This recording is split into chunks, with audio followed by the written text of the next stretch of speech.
E aí, tudo bem? Está começando agora mais uma edição do Biosfera, o seu podcast do campo e das indústrias renováveis. São duas áreas que são diferentes, mas que possuem ligações profundas. E tudo o que acontece no campo e nas energias renováveis passa por aqui também, pela Biosfera. Eu sou o Ricardo Mourafé e o tema de hoje é exatamente a integração de bacias, a segurança hídrica no semiárido piauiense. No mês de julho, houve um debate na Assembleia Legislativa do Estado do Piauí acerca dessa temática. Qual é a grande problemática, a grande preocupação? Há mais de 30 anos, 40 anos, há um debate sobre esse tema e não há soluções. O que é que a gente vê hoje em dia ainda? Casas no município de Caracol, no sudoeste do estado, que são abastecidas por caixas d'água ou cisternas na frente das residências, ou seja, são regiões atingidas por fortes secas e que também enfrentam um grave problema de fornecimento de água. Algo que é temerário exatamente porque nós temos uma bacia hídrica muito grande no estado do Piauí. Então não deveríamos estar passando por isso. Esse seminário que aconteceu na Assembleia Legislativa reuniu a bancada federal, o senador Marcelo Castro participou, o ministro do Desenvolvimento Social, Wellington Dias, participou, o deputado federal Júlio César Lima também participou desse evento, os parlamentares estaduais estiveram presentes e alguns dos prefeitos que sofrem da região do semiárido, que sofrem com esse problema. Vários encaminhamentos aconteceram, a possibilidade de um estudo de viabilidade para que seja feita essa integração, para se analisar impacto ambiental, a necessidade da liberação de recursos, enfim. Uma discussão que retoma com força total, mas que foi iniciada através de proposição do deputado estadual Bessá, do Progressistas, que teve o amparo da presidência da Casa, do deputado estadual Franzé Silva. E é exatamente para falar de tudo isso que aconteceu, de tudo que está acontecendo e do que vem pela frente, que nós fizemos o convite para o deputado estadual Bessá participar desse tema, a segurança hídrica no semiárido piauiense. Mas antes, deputado, de falar desse tema, eu queria agradecer a sua presença, dizer que o nosso programa ele toda semana tem um episódio novo, sempre no YouTube, no Spotify, no Facebook também, com essas temáticas. E o senhor sabe que o mundo do internauta é um mundo que não pertence apenas ao piauiense. Nossa audiência é o maranhense, é o cearense, é o brasileiro, é o mundo. Está lá na internet, é gente que está na academia ouvindo o podcast, é gente que está no ônibus acessando o celular virou uma arma de audiência. E falando disso, eu queria que o senhor falasse um pouco da sua carreira, da sua vida, antes da gente entrar nesse tema da segurança hídrica, deputado. O senhor é deputado já de 3 mandatos? Como é que foi isso? Bom, Ricardo, obrigado pela oportunidade, a você e todos que fazem a Biosfera Podcast. Então, o mundo da política para mim sempre foi algo que desde a minha infância eu acompanhei toda a trajetória do meu pai.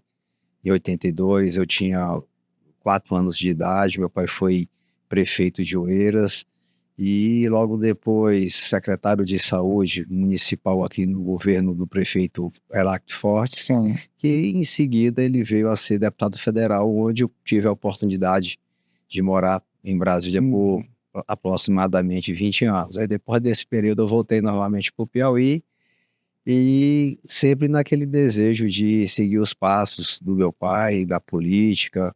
Foi um homem muito bem sucedido na política de Oeiras e do Piauí, conquistou 5 mandatos de deputado federal. E a gente, como filho mais velho, de acompanhar o dia a dia da política, a gente que acaba que se apaixona pela política. E isso me motivou também a seguir esses passos e tive essa oportunidade em 2014, pela primeira vez disputei um mandato de deputado estadual, não logrei êxito, até porque era uma candidatura de última hora que foi apresentada, mas a gente quando é novo tem aquele gás, tem aquela vontade. Fiquei numa suplência, mas eu nunca esperei e com o passar do tempo me convocaram, fiquei ainda 1 ano como parlamentar e isso me credenciou para uma disputa em 2018, onde cheguei ao primeiro a conquistar a primeira suplência, logo nos primeiros dias já fui assumindo o mandato. E no decorrer dessa legislatura aconteceu um episódio bastante que mexeu muito com a Assembleia Legislativa, que foi o falecimento do deputado Fernando Monteiro. Sim. E daí me deu a oportunidade de me titularizar no mandato, né? E desde então a gente está aí na vida pública, da política, já são, contando esses 2 episódios, 2014 e 2018, de eleições, né? Estou assim já no terceiro mandato. 10 anos de vida pública, né, na política. De aprendizado. Com o passar do tempo, a gente vai amadurecendo, vai aprendendo alguns caminhos, né, dos deputados ou políticos bem-sucedidos. A gente vai passando por diversas etapas, aprendendo muito, cometendo muitos erros, isso é da vida, isso é da vida. Né? E assim a gente tem procurado fazer, à medida do possível, que a gente pode contribuir com o estado do Piauí. E uma dessas contribuições foi essa discussão que me veio à mente, uma discussão que... Eu me lembro do dia, né? Você fez um discurso na tribuna, né, da casa. Foi um discurso na tribuna, eu trouxe... Ali foi o quê? Foi em fevereiro, deputado? Foi logo no começo final de fevereiro, começo de março, por aí. Isso. E eu fiz um contato com meu pai, conversando com ele, né? Ele falou: meu filho, por que você não traz à tona aí algumas discussões do passado, aqui em cima da problemática do Piauí? E meu pai foi, durante a vida no parlamento em Brasília, ele foi um dos deputados que trabalhou muito, que lutou muito por essa questão da hídrica, da segurança hídrica do nosso estado. E até com o passar do tempo, né, falou dizer que era o Benedito Senhor das Águas. Sim. E aí ele lutou muito por essa questão da transposição do Rio São Francisco, participou de diversos debates durante o governo Itamar, logo depois no governo Fernando Henrique Cardoso, no governo do presidente Lula, foi quando se iniciou de verdade, de fato, a transposição, onde o ministro Ciro Gomes abraçou a ideia. Na época ele era ministro da Integração Nacional, no governo Lula, e aí ele abraçou a causa da transposição e botou a coisa para frente. E aí meu pai sempre teve grandes embates, né, nessas discussões, e sempre procurou estudar e entender a fundo essa questão. E daí eu trouxe até a Assembleia Legislativa, e para minha felicidade o presidente Franzé estava acompanhando esse meu discurso.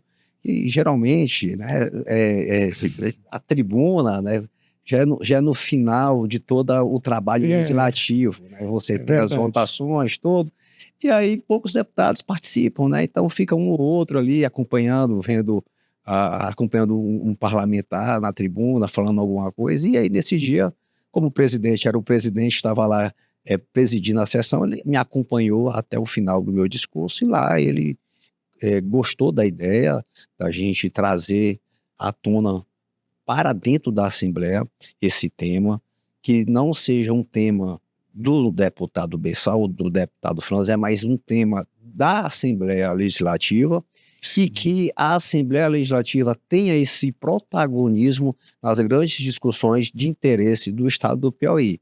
E aí o presidente Franzé, desde então, tem formatado junto com a assessoria e me colocado nessa coordenação para que a gente pudesse fazer esses levantamentos de informações detalhadamente, para a gente preparar esse seminário que aconteceu agora na segunda-feira, dia 8. Bom, nesse período, Ricardo, eu fiz vários contatos, tanto eu como a assessoria do deputado Franzé, e o deputado Franzé sempre dando todo o apoio para a gente, né? Todo o suporte para a gente fazer o nosso trabalho. Eu fiz os contatos com o Arquivo Nacional. Meu pai tinha me dito lá atrás que ele, na década de 90, ele conseguiu levantar um material a respeito do eixo oeste, da transposição do Rio São Francisco, que atenderia o Piauí. E ele conseguiu levantar essas informações, e foi quando ele apresentou para uma equipe do governo federal, que até então estavam excluindo o Piauí naquele tempo. Sim. Né? E aí, esse material foi um material elaborado por um consórcio chamado Consórcio Noronha Hidroterra. Isso na década de 70, se eu não me engano, foi já no começo ou no final do governo Figueiredo. E lá, esse consórcio, ele tinha a função de levantar diversos projetos de infraestruturantes no Brasil inteiro. E uma desses projetos, eles estudaram a possibilidade de fazer a transposição, também chamado, o nome mais técnico, mais suave de falar, integração de bacias, né, a partir do Rio São Francisco. E lá, esse consórcio, eles constataram a viabilidade de fazer os 3 eixos. O eixo leste, esse eixo leste, ele atende Pernambuco até a Paraíba, levando as águas do Rio São Francisco, Pernambuco até Paraíba. O eixo norte, que seria o Ceará, Paraíba, até chegar no Rio Apodi, lá no Rio Grande do Norte, né? E o terceiro eixo, que seria o eixo oeste, que levaria as águas do Rio São Francisco a partir da barragem de Sobradinho até as nascentes do Rio Piauí e do Rio Canindé.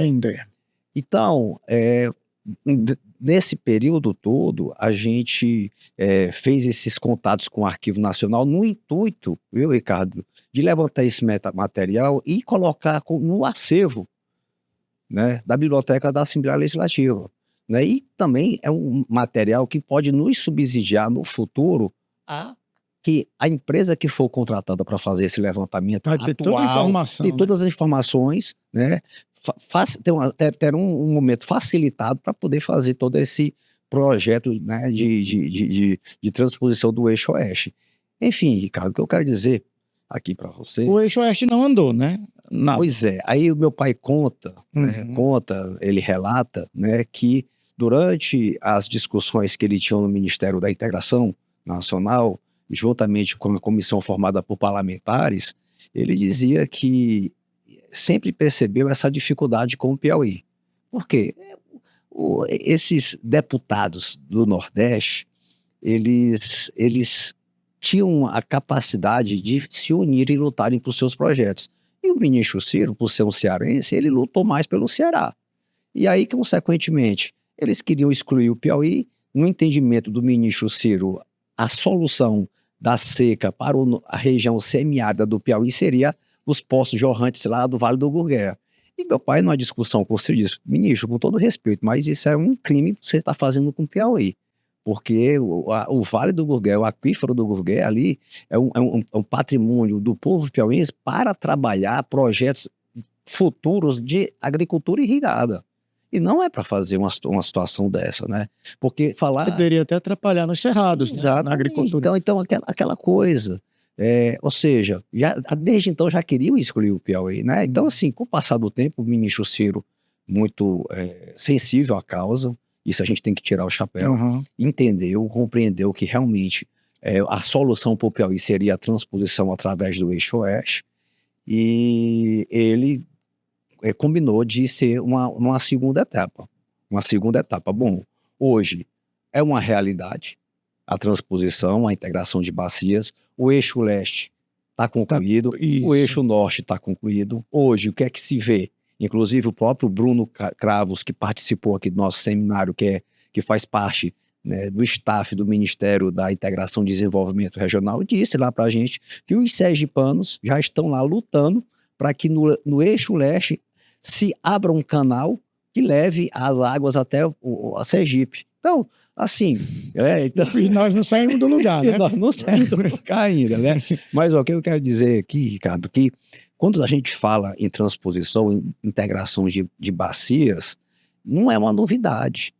Isso não é uma novidade, isso não é algo novo. Isso é uma coisa que já vem sendo feita desde o tempo da antiguidade, né? A região da Mesopotâmia já se fazia isso, né? O Egito já fazia isso, né, com o rio Nilo. Né? E com o passar do tempo, na década de 90, muitos países fizeram isso. Nos Estados Unidos mesmo, a Califórnia tem um problema sério com falta de água.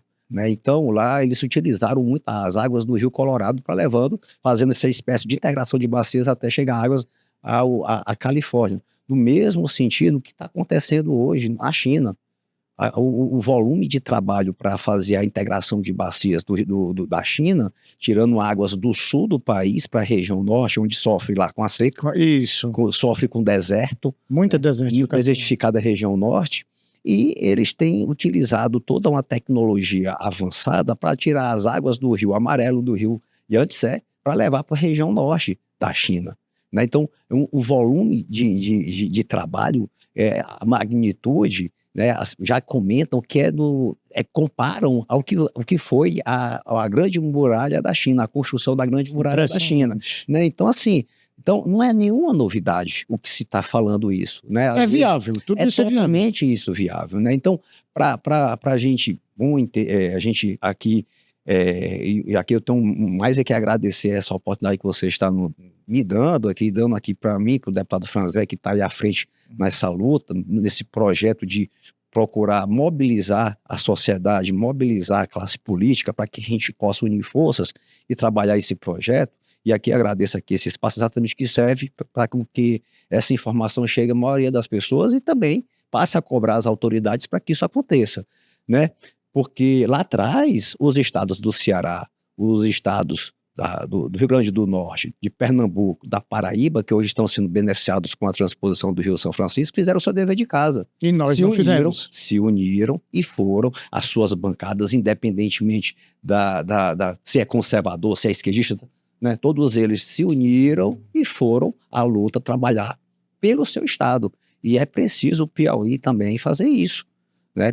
Mas o volume de recursos, às vezes o piauiense fica com medo por conta do tamanho, da dimensão do volume, né, que será gasto, né? Ou seja, tanto complexo que nós temos. Não, veja bem... É o recurso que é necessário para fazer e resolver o problema. Se debateu lá atrás, em 2007, isso meu pai que me relatou, inclusive no seminário ele deixou isso, ele colocou isso para todos, né? Ele teve a oportunidade lá de fazer uma apresentação. E lá ele disse que, em 2007, o projeto da construção dos dois eixos, né, do eixo norte e do eixo leste, era algo em torno de 4,5 bilhões. Isso naquele tempo, 2007. Certo. Se concluiu essa obra hoje, né, com os valores atualizados, ele chegou a 15 bilhões.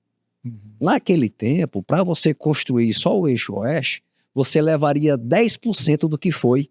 Quer dizer, mais viável economicamente. Ou seja, 10% de 4,5 bilhões seria 450 milhões. Nos valores atuais, que fechou na casa de 15 bilhões, seria 1,5 bilhão para fazer a construção do eixo oeste. Então, e o que me deixou, e para nossa felicidade, esses números foram comprovados, né, desses valores pela própria apresentação do Bruno Cravos, que ele disse, para fazer o eixo oeste, 1,5 bilhão a gente consegue fazer. Né? Então, assim... O que faltou, deputada?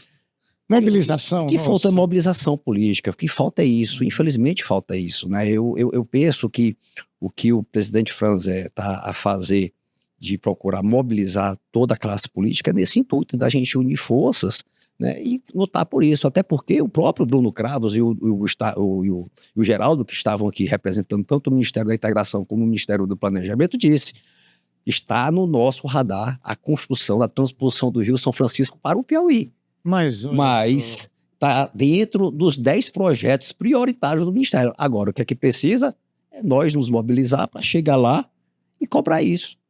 Não? Então, o presidente Franzé, entendendo, né, da importância que a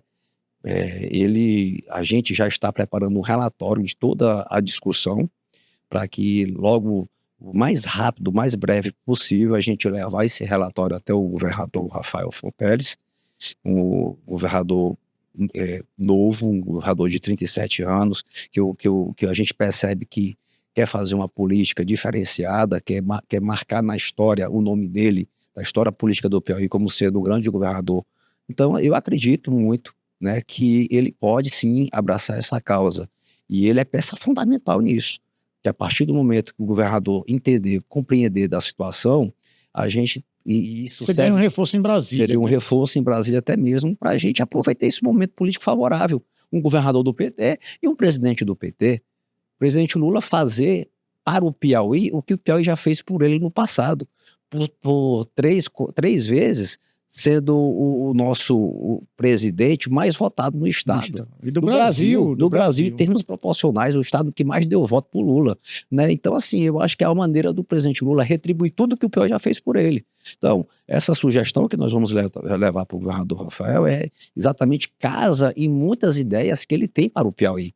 Inclusive, ontem eu assisti ele participando de um evento que trata de um projeto para fazer a navegabilidade do Rio Parnaíba. Bom, a partir do momento que a gente chega com essa transposição, levando águas do Rio São Francisco para o Rio Piauí e o Rio Canindé, lá na frente eles se encontram e colocam um reforço a mais de água, né, para o Rio Parnaíba. Então, oportuniza mais ainda a ideia que ele tem de fazer a navegabilidade do Rio Parnaíba. Deputado, para que as pessoas visualizem, né, essa problemática toda, é preciso que elas entendam a real necessidade de enfrentamento da seca, porque a gente precisa conviver com a seca, que isso não vai acabar. E a realidade dos problemas de fornecimento de água, que aí a gente chega na integração que o senhor fala. Hoje ainda nós temos um cenário muito complicado no semiárido, é verdade? Sim. Verdade. São municípios que vivem do carro-pipa ainda em determinados momentos? Sim, exatamente. Eu vou lhe dar aqui um dado em cima do que a gente está aqui abordando da transposição. As nascentes do Rio Piauí, elas estão na proximidade do município de São Raimundo Nonato. Na região de São Raimundo Nonato, dentro desses afluentes do Rio Piauí, tem um rio chamado Rio São Lourenço. Nesse Rio São Lourenço, isso faz alusão à cidade de São Lourenço, que fica ali próximo a São Raimundo Nonato. Nesse rio, né, tem uma barragem famosa chamada Barragem Petrônio Portela. Sim. Que ela foi construída no governo Monsanto. Essa barragem, Ricardo, é uma barragem que tem uma capacidade de 150 a 200 milhões de metros cúbicos de água. É uma grande barragem. Sim. E ela é uma barragem que nunca sangrou. Mas exatamente por conta da questões da evaporação da água, leva em consideração a falta de não ter chuvas constantes, né? E por conta disso, é uma água que nunca teve a oportunidade de se renovar. Consequentemente, a sua concentração de salinidade é altíssima. Ela é imprópria para o consumo humano. Entendo. Imprópria. E aí, Ricardo, o Estado lá atrás fez um investimento grandioso para construir essa barragem. E aí, consequentemente, fez um investimento grandioso para fazer uma adutora chamada Adutora do Garrincho. Famosa Adutora do Garrincho, que é para tirar as águas desse açude e levar para toda a região de São Raimundo Nonato que sofre com a falta de água. Ou seja, é uma água que chega salobra. Ou seja, não atende a necessidade. Não atende a necessidade. A água chega na porta da casa do cidadão, só que a água é salobra. Né? Então, ou seja, mesmo com todo esse investimento colocado lá atrás pelo Estado, né? Ou seja, não tem utilidade nenhuma. Ou seja, para abastecer essa região ainda é o carro-pipa. Ou então você comprar uma água mineral. E para tirar o sal dessa água é outro investimento caríssimo. Não tem como. Simples. É um caso simples, caso que nós queremos. A partir do momento que você tira a água do Rio São Francisco para fazer a transposição, a integração de bacias, para tornar rios intermitentes, né, que são dois rios intermitentes, o Rio Piauí e o Rio Canindé, como torná-los eles perenes, a chegada dessas águas, ela vai dar a oportunidade desse açude chegar ao seu volume máximo. Consequentemente, ele limpa. Com o passar do tempo, ele limpa, vai lavando e a água vai se tornando potável. Então é mais simples do que a gente imagina. Imagina. Né? Então tá fácil pra gente. Só basta vontade política. Deputado, o senhor falou de São Raimundo Nonato. Naquele eixo ali, são quantas cidades, mais ou menos, que sofrem? Olha, mas porque cada um tem seu caso particular, tem seus casos particulares, né? Por exemplo, você tá ali em Jaicós, que já é uma cidade próxima à região de Pix, uma região que sofre muito com água, falta d'água. Ali as soluções já são outras, são as adutoras para que seja feita, né, a partir, se eu não me engano, da barragem Poço do Marruá. Sim.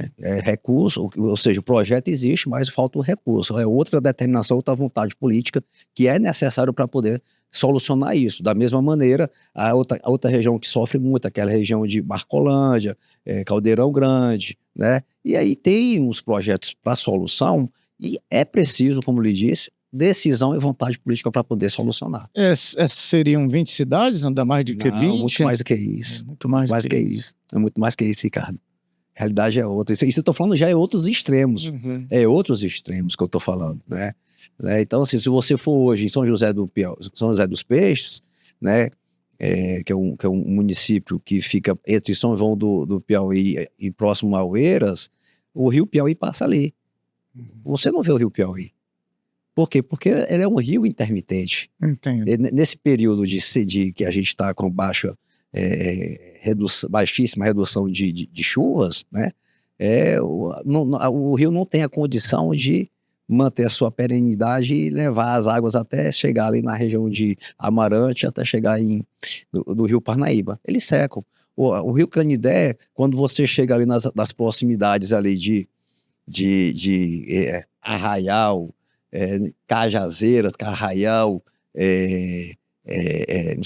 Francisco Aires, até chegar a Amarante, tem períodos dos anos que você não vê o rio. Aí tem que recorrer ao carro-pipa. Dessa região, ele já é uma região rica em água. Certo. E tem uma barragem lá em cima, chamada Barragem Salinas, que acaba aqui dando um reforço a mais a esse rio. Então, esse rio, o Rio Canidé, porque ele joga as águas do Rio Salinas até chegar no Rio Canidé. Então, assim, Ricardo, é necessário a gente ter uma decisão política por parte das nossas autoridades para tentar solucionar esse problema. Se você for pegar a história do Brasil, eu quando era menino, eu tinha, né, há 20 anos atrás, 25 anos atrás, quando a gente assistiu o Fantástico no domingo, quando se falava em seca, só falava do Ceará. Sim. Hoje em dia ninguém fala mais do Ceará. Esqueceram. O Ceará fez o dever de casa. As barragens que tinham que ser feitas, essas interligações de canais, de adutoras que tinham que ser feitas, eles fizeram tudo isso. E olha que o Piauí tem mais potencial hídrico do que o Ceará. Que o Ceará. Exatamente. É isso aí. E aí, com tanta água, a gente tem que conviver com esse drama. Essa necessidade de cisterna e de carro-pipa. E para piorar, em locais onde tem água, a gente não faz a exploração de maneira sustentada para tirar os proveitos disso. Entendo. Como, por exemplo, fazer irrigação. Para ajudar na agricultura familiar, no agronegócio, enfim. A gente não faz isso. A gente não tem essa cultura, infelizmente. Aqui, ó, Teresina.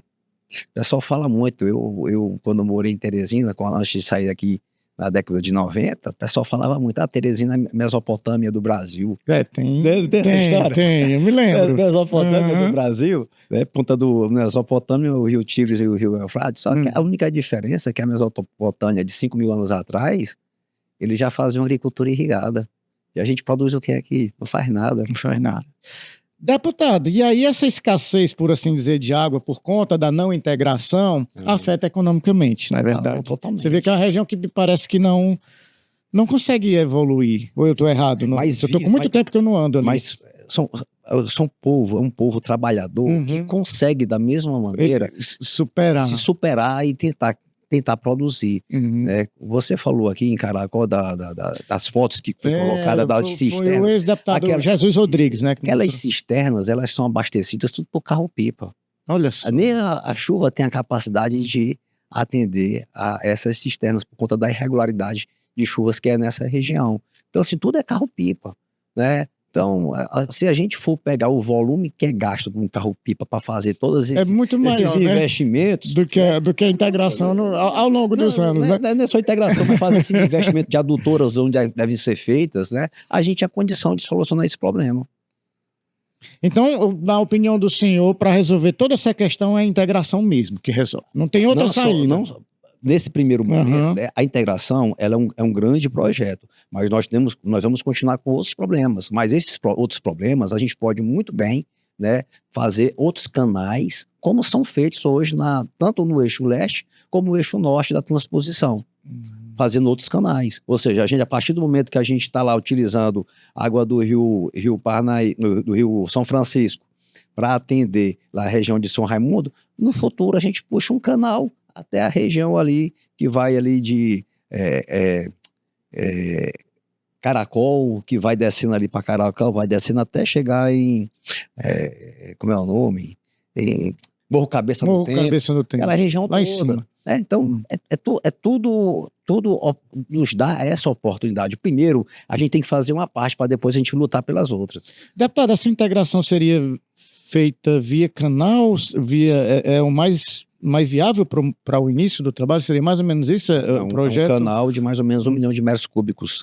Muita água, né? Muita água. Mas o Rio São Francisco aguenta, né? Enorme. É enorme, inclusive, Ricardo, que eu achei interessante, que nesses contatos que a gente tem feito no Arquivo Nacional para levantar todo esse material aqui para a Assembleia, é tanto projeto que esse consórcio Noronha Hidroterra fez, né, no Brasil inteiro, são diversos projetos, principalmente no Nordeste, e a gente começou a fazer esse levantamento, né, e lá, uma coisa que me chamou a atenção, que eles estudaram até uma maneira de dar um reforço para o Rio São Francisco através de um afluente do Rio Tocantins. Olha só.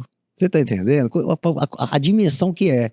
Inclusive, um fato que o Bruno Cravos falou, que é o representante lá do Ministério da Integração, ele disse que existe também uma outra sugestão de transposição, se for necessária, de aproveitar águas do Rio Tocantins, a partir lá da região ali do Maranhão, né, da cidade de Carolina, até chegar aqui ao Piauí. Então, ou seja, muitos estudos que fizeram. Então, o que nós precisamos é isso, né? É unir, levantar esses materiais e ver o que é mais viável para a gente poder lutar. Deputado, como é que está a situação do Rio São Francisco hoje? Ele diminuiu o volume ou ele continua? Continua. Teve um período, inclusive o Geraldo, que é do Ministério do Planejamento, ele nos relatou, teve um período de 2011, 2015, que chegou a um limite muito, muito baixo. É, por isso que eu estou te perguntando. Muito baixo. E ele disse que fizeram o maior alarde possível por conta disso. E ele, né, na época, ele trabalhava como secretário de Meio Ambiente em Petrolina,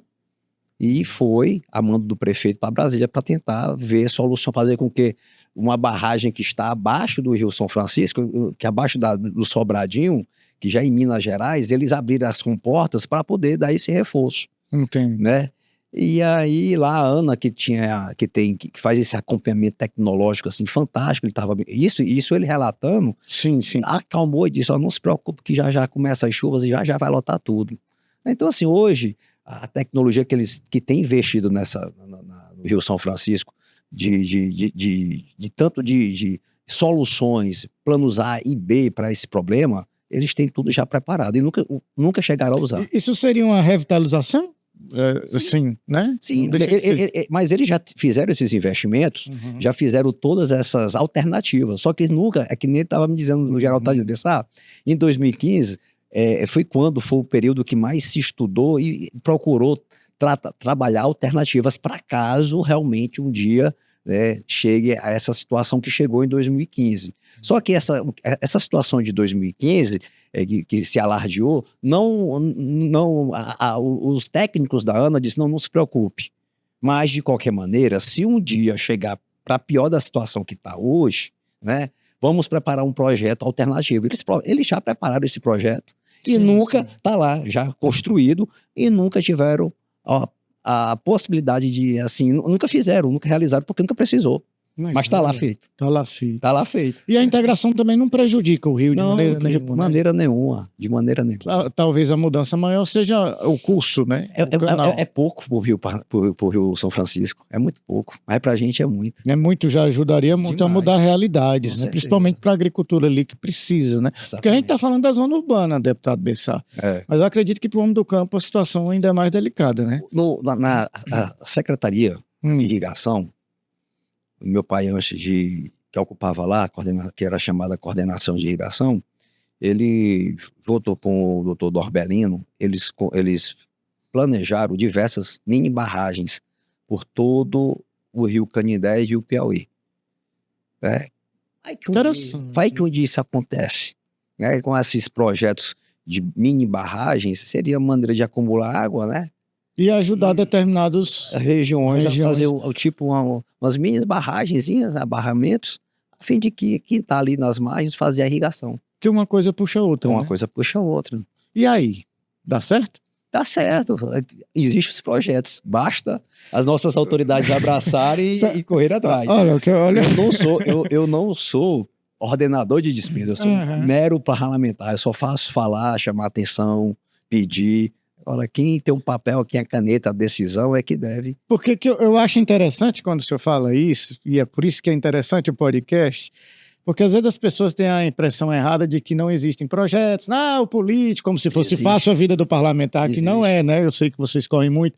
Mas então vocês têm os projetos, às vezes eles ficam empacados. E esses projetos estão lá, tudo na Secretaria de Irrigação. Estão todos lá, o governador, se eu não me engano, já tomou conhecimento disso.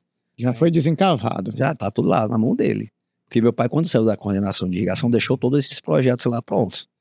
Né? Então, assim, está na mão e é uma ideia a mais que nós colocamos. Vamos supor, se a gente abraça a causa da integração de bacias, a gente pereniza esses 2 rios, mas a gente pode muito bem fazer essas mini barragens a fim de que acumule uma quantidade de água razoável para que as pessoas que estão nessa região façam a irrigação. Não é um custo elevado, não é um custo elevado. Não é um custo elevado. Também vai debater isso, né? Com o governador, com a sociedade. Exatamente.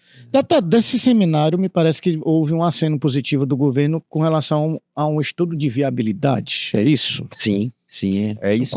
São quantos milhões? São 4,7 milhões, né?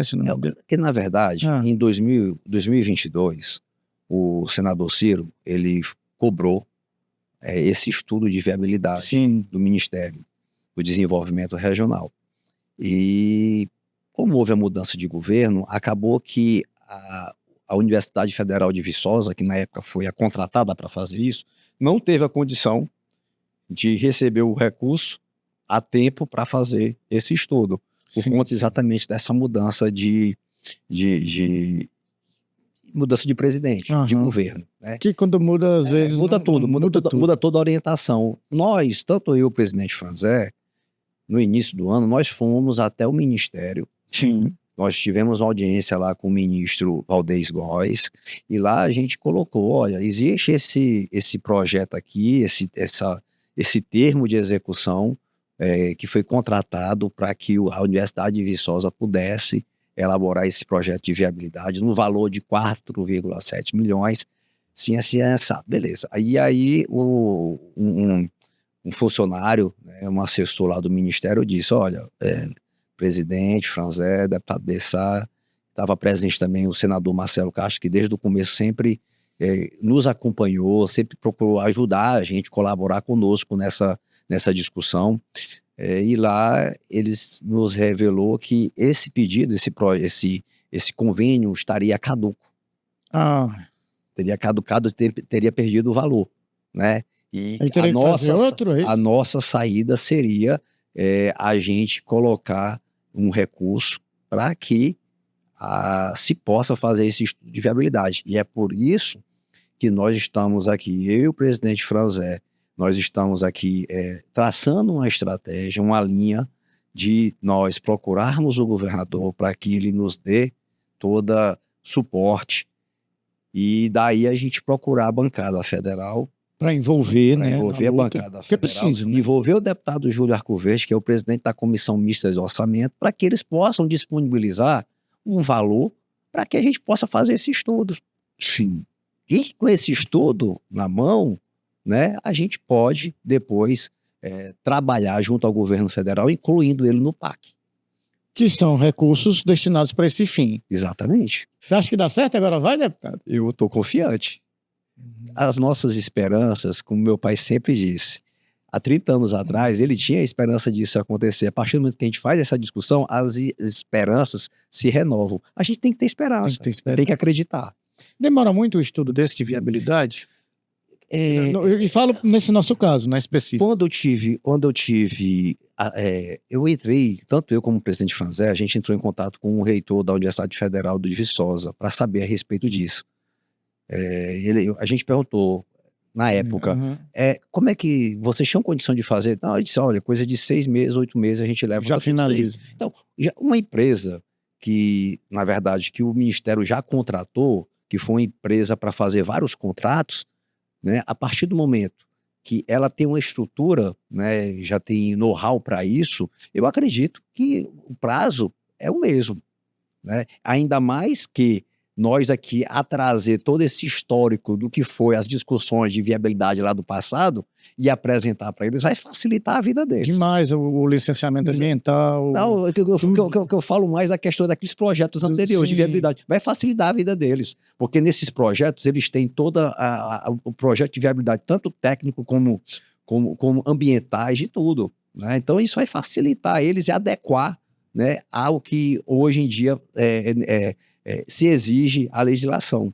Deputado, e aí depois desse estudo de tudo, né, que engloba o projeto, que faz o estudo e tal, aí seria a corrida pelos recursos, é isso? Corrida pelos recursos.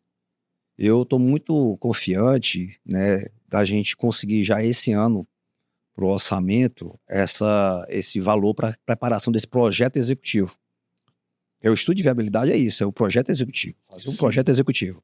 E o projeto executivo é pronto, aí a gente tem condição de fazer o projeto e levantar o recurso, porque a gente vai ter a dimensão do valor.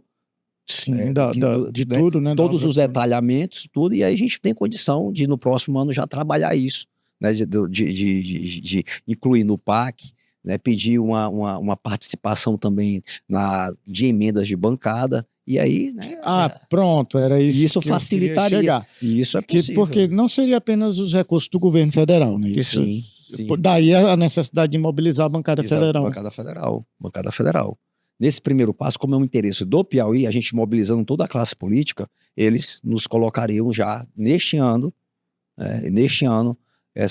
esse valor, algo em torno de 10 milhões de reais, para fazer esse projeto executivo de viabilidade do projeto da construção do Eixo Oeste. E não é um valor tão alto. Não é um valor tão alto, né? Então, com esse projeto executivo, a gente tem condição de lutar por um projeto. A gente sabe a dimensão do que nós vamos precisar para a gente fazer um planejamento, incluindo no PAC e, consequentemente, tendo a participação dos deputados dos deputados federais e senadores, né, no quesito alocação de recursos de bancada. Deputado, e agora qual é o próximo passo? Já tivemos o seminário, né? O governo federal participou do seminário, nós tivemos a participação até do senador Marcelo Castro, estava lá, o deputado federal Júlio César Lima. Sim. Vai ter outro seminário? Como é que vocês pretendem? Ou vão conversar com o governador? A gente vai primeiro fazer, nós estamos na elaboração do relatório de tudo que foi discutido, certo, né, nesse seminário que aconteceu dia 8. Em seguida, iremos procurar o governador, passar todo esse feedback para ele, né, tentar colocá-lo também nessa discussão. Essa discussão é importante. É importante a participação dele, né? E a partir disso, mobilizar, a partir do governador Rafael Fonteles, mobilizar toda a bancada, e aí a gente faria uma visita ao Ministério do Desenvolvimento Regional, ao ministro Valdez Góes, a gente faria uma visita à bancada federal. E a Brasília mesmo. E a Brasília fazer uma visita à bancada federal.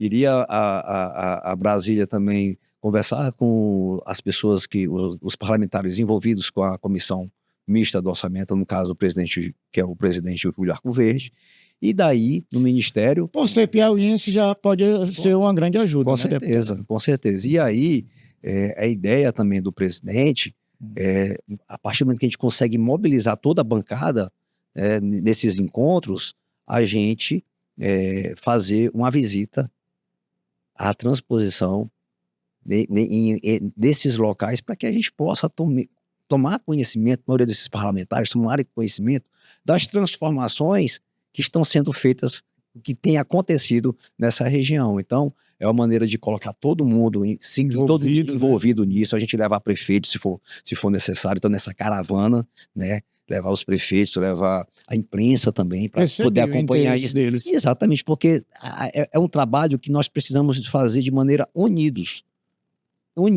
só assim para que a gente possa tentar conquistar esse apoio no governo federal.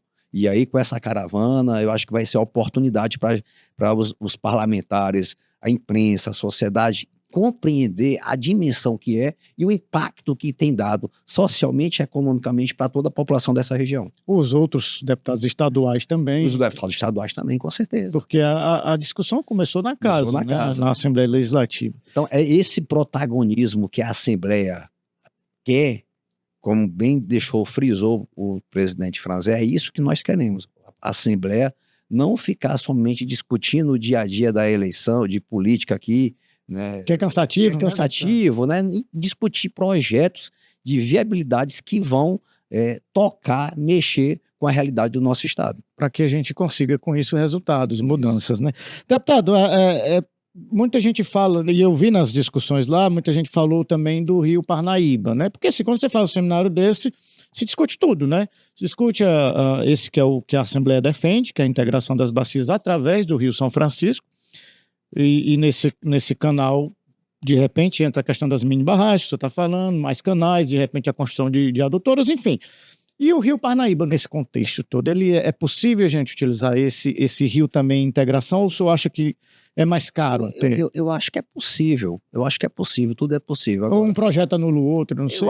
Eu acho que é possível e aqui, o único receio que eu tenho é com relação à distância. Porque é maior, né? É maior, a distância é maior. Então aí eu tenho medo também de um anular o outro. Mas eu acho uma discussão. Eu acho o seguinte, que a gente tem que discutir algo, né, que já... Eu acho que a transposição do Rio São Francisco é algo que está sendo atendido por todo o Nordeste. É mais palpável. É mais palpável a gente lutar por isso, no meu entendimento. Eu acho que a luta do Parnaíba é pela navegação mesmo, né? Pela navegabilidade. Poderia ser em um outro momento, em um momento futuro. Eu acho que poderia ser uma oportunidade, né? Da mesma maneira que se discute também a utilização das águas lá do aquífero do Gurgué, né? Como uma maneira de atender o problema da seca nessa região, desses municípios semiáridos ali próximo. Eu entendo que não é o melhor caminho. Sim. Há quem entenda, eu não entendo. Inclusive, a Secretaria de Defesa Civil está fazendo um projeto nesse intuito de levar águas lá dos poços jorrantes até essas comunidades próximas lá de Morro do Cabeça do Tempo, Caracol, tal. Enfim, eu não entendo como sendo melhor, porque é um patrimônio que o Piauí tem para atrair investimento para fazer agricultura irrigada. Esse é o meu entendimento. E não é para atender o abastecimento de água dessa região. Eu acho que a gente poderia lutar por essas transposições, que é algo que tem sido bastante corriqueiro, não só no Brasil, mas no mundo. E os prefeitos reclamaram bastante, né? Pois é. O que eu gostei muito, assim, o que me chamou a atenção foi a manifestação do prefeito de Jacobina, o GD. GD Oliveira. Ele disse, olha, o que a gente quer aqui não é ser dependente de Bolsa Família. O que a população quer não é isso. A população quer meios para se tornar independente, se produzir. E a água é vital nisso. Então, isso aí me chamou a atenção, um discurso forte, marcante, que me chamou a atenção. Então, assim, o caminho é esse. Qualquer população, qualquer cidadão da zona rural, ninguém quer sair da roça. Às vezes sai da roça por falta de oportunidade, porque não tem meios de como produzir. A partir do momento que você tem os meios para produzir, quem quer sair lá da roça? Para viver em condição subhumana na cidade. Ninguém vai querer. Então, assim, o que precisa é isso, é água, é condição, é informação, é tecnologia para que possam, né, se tornarem independentes, produzam de maneira bastante equilibradas e tenham a otimização dos seus ensinamentos para que eles possam competir de igual para igual com qualquer produtor de Petrolina, aqui do Ceará, né, de Tianguá. Então, assim, é isso que eles querem. Que é uma região até, deputado, eu sei que a gente está quase no final da nossa conversa, mas ela é cercada de exemplos bons, né? Você falou de Petrolina, né, com toda aquela riqueza de produção, de fruticultura, de tudo, e ali a gente espremido, né? Desemprimido.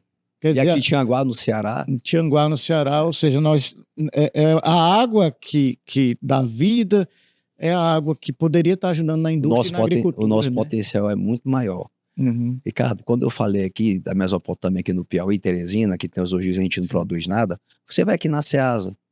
Tudo que vem da Ceasa é de onde? É de fora. É de Petrolina, de Tianguá. É de fora. É todo dia que sai dinheiro aqui do Piauí para enricar o Pernambuco e o cearense. Ou seja, o Piauí ficando cada vez mais pobre. O nosso potencial não é aproveitado. E nós temos muito mais potencial do que eles. O que falta é essas condições a serem dadas, o que falta é a decisão política para que a gente possa fazer com que o nosso povo, que tem uma tradição de trabalhar, de trabalhar o campo, né, recebam não só as condições propícias para isso, né, de que é a água, a tecnologia e a informação. Ou seja, deputado, um debate, uma discussão leva a outra, e o senhor já está me falando inúmeras coisas que podem acontecer. Verdade, Essas discussões. verdade. Então é isso, deputado. Então, muito obrigado, tá, pela sua participação Valeu, aqui no Ricardo. Biosfera. Obrigado. O espaço está aberto, tá certo? Bom. Acho que depois que conversar com o governador, já deve vir com um caminhão de novidades, Sim, né? com certeza. E a viagem para Brasília também. Inclusive, já te conversei hoje com o presidente Franzé, exatamente para a gente elaborar isso até mais tardar a próxima semana, a gente arredondar tudo e já provocar uma visita ao governador. Então é isso. Novos debates vão acontecer, né? Fé em Deus. Tá certo, então é isso. Nós conversamos com o deputado estadual Bessado Progressista sobre esse tema importante da segurança hídrica no semiárido piauiense. A gente vai acompanhar com muito carinho esse debate, porque é um debate importante. A água, ela é vida. A água, ela ajuda no crescimento econômico, seja industrial, ajuda no consumo humano e ajuda, sobretudo, na agricultura, que é onde eu bato muito nessa tecla, né? O povo do semiárido precisa dessa água, não é só para beber, não. É para ter uma condição de subsistência melhor, ou quem sabe produzir mais para vender, para comercializar, que é o que não está acontecendo. Então, nós ficamos por aqui e voltamos posteriormente com mais um tema importante para a sociedade piauiense, para a sociedade brasileira, aqui no Biosfera, o seu podcast do campo e das energias renováveis.